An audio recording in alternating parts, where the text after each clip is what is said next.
Sir आपका बहुत बहुत स्वागत है मेरे चैनल पे। मैं सीधा सवाल आपसे यही करना चाहूंगी, समझना चाहूंगी बल्कि सर, देखिए शीतकालीन सत्र चल रहा है।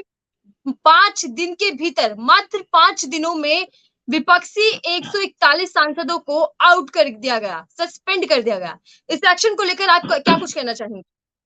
जी देखिए मैडम, बहुत ही बड़ा दुर्भाग्य है और ये सोचने की बात, और शायद हिंदुस्तान के इतिहास में ऐसा पहली बार हुआ कि विपक्ष के इतने सांसदों को और 5 दिन के अंदर इनको जो है निष्कासित किया गया।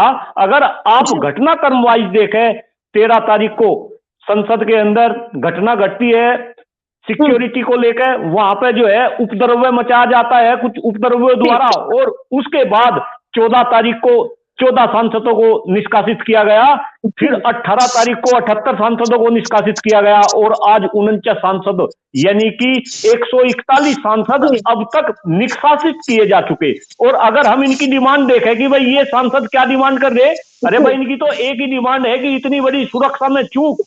संसद दुनिया का सबसे बड़ा लोकतंत्र हिंदुस्तान, और हिंदुस्तान का सबसे लोकतंत्र का सबसे बड़ा मंदिर हमारी संसद, उसके अंदर अगर सुरक्षा में चूक होती है, क्यों भाई फिर गृह मंत्री और देश के प्रधानमंत्री संसद के अंदर आके वक्तव्य क्यों नहीं देते, और इस पर चर्चा क्यों नहीं हो पाती? हमें थोड़ा सा देखना पड़ेगा। ऐसी ही चूक 2001 में हुई थी, और उस समय पे जो सरकार थी वो भी भारतीय जनता पार्टी की सरकार थी।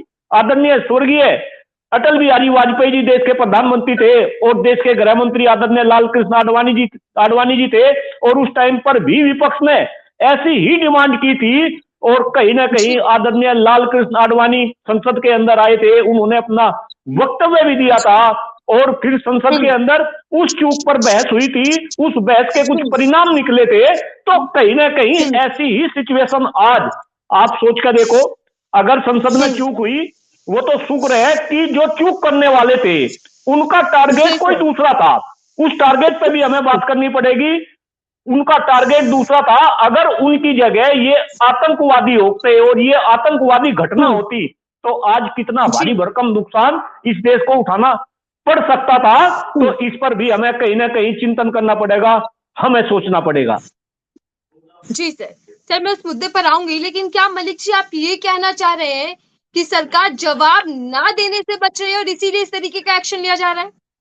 नहीं मैडम, यहाँ पे हमें इस बात को दो पहलू से देखना पड़ेगा। एक तो सरकार जवाब नहीं देना चाह रही, दूसरा हो क्या रहा, अगर संसद के अंदर होगी, बहुत ही गंभीर बात आपके चैनल के माध्यम से डॉक्टर कुलदीप मलिक देश की जनता के सामने रखना चाहता है कि अगर इस मुद्दे पर संसद में बहस होगी, तो वो बहस केवल सुरक्षा की चूक पे नहीं, कहीं ना कहीं जिन उपद्रवों ने वो उपद्रव मचाया, वो उपद्रव क्यों मचाया, वे लोग कौन थे, उनका क्या पर्पज था, वे युवा थे। आज बात यह भी हो रही कि कहीं ना कहीं वे युवा बेरोजगारी से त्रस्त है, और इसमें कोई शक नहीं कि आज देश का युवा जिस तरीके से बेरोजगारी से त्रस्त है, और युवाओं को खास तौर से यही सरकार नहीं, मैं तो कह रहा आजाद हिंदुस्तान के अंदर अगर सबसे ज्यादा इस देश में किसी को ठगा गया, तो वो केवल और केवल इस देश के युवा है। अगर हम थोड़ा सा इस सरकार की भी बात करें, जब 2014 में भारतीय जनता पार्टी की सरकार आदरणीय प्रधानमंत्री मोदी जी के नेतृत्व में बनी, तो मोदी जी के द्वारा भी इन युवाओं को बड़े बड़े सपने दिखाए गए थे। हमें याद है कि जो मोदी जी ने वादे किए थे, उनमें से एक मुख्य वादा यह भी था कि देश में 2 करोड़ युवाओं को प्रतिवर्ष मोदी सरकार जो है रोजगार देगी। लेकिन अगर हम आंकड़ों की बात करें, आज जो आंकड़े हैं भाई, इस वादे में तो ये सरकार बिल्कुल विफल हुई। और आप बेरोजगारी दर को देखो, और आप देखो, मैं आपको बताऊं कि आज हिंदुस्तान के अंदर सबसे ज्यादा युवा, आदरणीय प्रधानमंत्री भी अलग अलग मंचों से जो है छाती पीट पीट के इस बात को कहते हैं कि भाई हमारा देश युवाओं का देश है। लेकिन आज युवाओं का कितना बुरा हाल है, कितना बुरा हाल है, शायद ये किसी से छिपा नहीं। अगर आप बेरोजगारी दर की बात करो, सबसे ज्यादा बेरोजगारी आज हिंदुस्तान के अंदर है। और अगर मैं इन युवाओं का भी आंकड़ा दूं, आज 15 से लेकर 29 साल के जो युवा हिंदुस्तान में है, वो 38.1 करोड़। और इन युवाओं की दशा क्या है, अगर इस पर भी मैं थोड़ा देखना चाहूं, आज युवा बड़ी बड़ी डिग्रियां ले रहा, उनको डिग्रियां खरीदनी पड़ रही। मैं तो ये कह रहा, अगर हम अपनी एजुकेशन व्यवस्था को भी देखें, युवा डिग्री तो खरीद रहे, लेकिन उनके पास कौशल की कमी है, उनके पास तकनीक की कमी है, और इस तरीके का डाटा भी सरकार के पास है। मैडम मैं आपको बताऊं, और खास तौर से हिंदुस्तान के 143 करोड़ लोगों को देश के युवाओं के विषय में सोचना चाहिए। आज जो युवा अपनी एजुकेशन व्यवस्था, जी जी सर, जी आप जो बोल रहे हैं आज बेरोजगारी का मुद्दा एक बड़ा मुद्दा है, उस पर चर्चा भी होनी चाहिए और सरकार को ध्यान भी देना चाहिए। लेकिन सर मैं वापसी उसी मुद्दे पर आ जाती हूँ। 141 सांसद जिनको सस्पेंड कर दिया गया और सत्ता पक्ष कह रहा है कि उनका रवैया ठीक नहीं था। संसद के अंदर तख्तियां लेकर, पोस्टर लेकर वो विरोध करने आ रहे हैं। ये कैसा रवैया विपक्ष अपना रहा है? संसद के अंदर, नहीं संसद के बाहर हंगामा करता है, सदन नहीं चलने दे नहीं रहा। नहीं मैडम, एक बात बताओ भाई, विपक्ष के जो सांसद है वे अपनी बात रखने के लिए जो उनको बात रखनी है, और जो वे सत्ता पक्ष से चाह रहे, अगर सत्ता पक्ष उनकी बात को नहीं मानेगा, भाई उनकी तो एक ही डिमांड है कि आदरणीय गृह मंत्री, आदरणीय प्रधानमंत्री जी आके संसद में इस मुद्दे पर अपना वक्तव्य दे। तो क्या उनकी गलत डिमांड है? और अगर उनकी डिमांड नहीं मानी जाएगी तो विरोध के अलावा और विपक्ष के पास में क्या इलाज है? आप एक बात बताओ, आज सरकार की कहीं ना कहीं हमें दमनकारी नीति देखने को मिल रही। आप देखो, आप संसद के अंदर ही नहीं, आप संसद के बाहर भी देखो।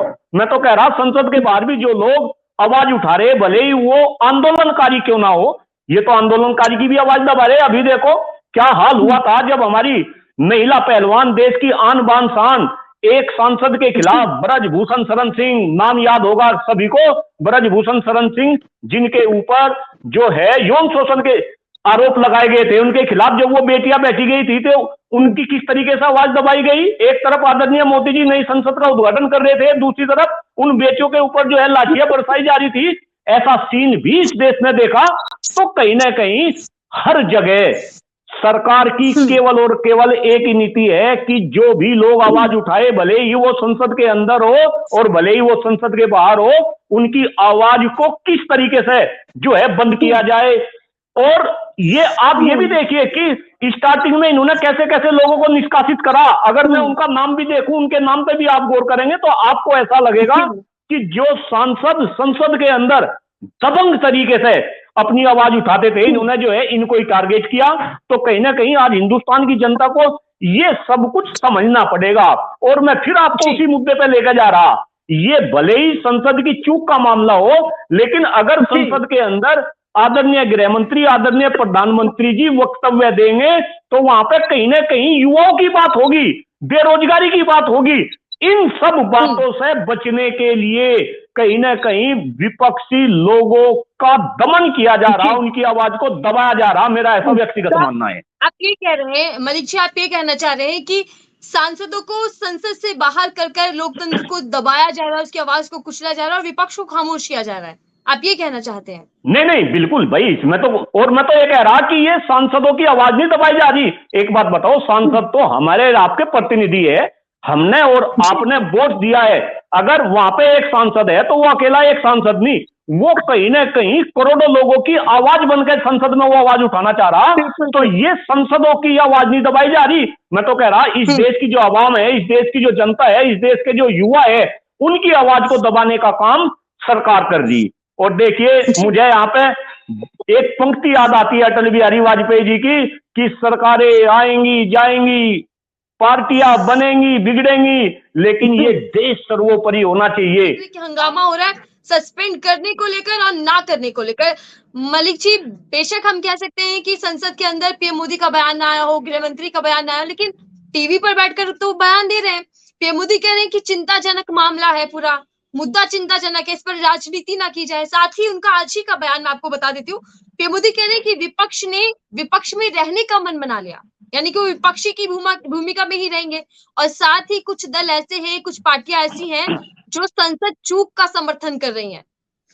इसको लेकर देखिए मैडम, अगर देश के प्रधानमंत्री इस तरीके का बयान दे रहे कि भाई विपक्ष ने तो विपक्ष में रहने का मन बना लिया, इसका मतलब है देश के प्रधानमंत्री तो जो है जनता को मूर्ख बांध दे।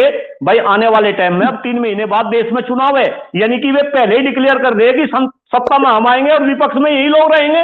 तो क्या ये बातें प्रधानमंत्री को कहनी चाहिए क्या? प्रधानमंत्री का जो पद होता है वो एक गरिमा का पद होता है। और मैं तो कह रहा प्रधानमंत्री जी को तो भाई ऐसा बता रहे कि इनका तो डंका विश्व में बज रहा। अरे आप एक बात बताओ, कैसा डंका विश्व में बज रहा? आपकी संसद के अंदर आके जो है उपद्रव मचा रहे, और आप इस तरीके के गैर जिम्मेदार बयान दे रहे कि भाई विपक्ष को विपक्ष में रहना पसंद है, या आपको कहीं ना कहीं सोचना पड़ेगा, और ये तो देश की जनता को सोचना पड़ेगा। और बस प्रधानमंत्री जी के लिए तो मैं कुछ कह नहीं सकता। मैं तो ये कहना चाह रहा कि भाई घमंड में चूर मत हो, घमंड किसी का नहीं चलता। के लोग इस बात को कह रहे कि भाई ये लोकतंत्र की हत्या है, तो ये विपक्ष के लोग ही नहीं कह रहे। मैं तो कह रहा हिंदुस्तान की जनता भी अब समझदार है, अब पहले वाली जनता थोड़ा ही है। सोशल मीडिया का जमाना है, सब लोग सारी बातों का पता है। भाई मैं फिर कह रहा कि ये केवल सांसदों की आवाज दबाने का काम नहीं करा जा रहा, ये तो 143 करोड़ लोगों की जो है आवाज दबाने का काम किया जा रहा, ये तो युवाओं की आवाज दबाने का काम किया जा रहा। मैं ये कह रहा कि अगर परिचर्चा होती तो सरकार के सारे जो है चिट्ठी पत्री है इनका सारा बही खाता खुल जाता, और इसी बात से डर के, ये डॉक्टर कुलदीप मलिक बता रहा, इसी बात से डर के सरकार चर्चा नहीं कराना चाह रही, और सरकार कहीं ना कहीं दमन की नीति के तहत इन सांसदों का सस्पेंशन जो है करती जा रही, जो अपने आप में बहुत ही चिंतनीय है। चलिए, धन्यवाद हमसे बातचीत करने के लिए। कुलदीप मलिक जी से हम चर्चा कर रहे थे कि आखिर सदन का जो एक्शन हमें देखने को मिला, एक नहीं दो नहीं बल्कि 141 विपक्षी सांसदों को सस्पेंड कर दिया गया। इसके बाद सियासी बवाल तो खूब देखने को मिल रहा है, लेकिन आगे देखते हैं कि किस तरीके से राजनीति गर्माती है और पूरे इस कार्यवाही को लेकर क्या कुछ होने वाला है, सियासत कौन सी करवट लेने वाले। फिलहाल के लिए दीजिए इजाजत। मैं थी आपके साथ नफीसा खान।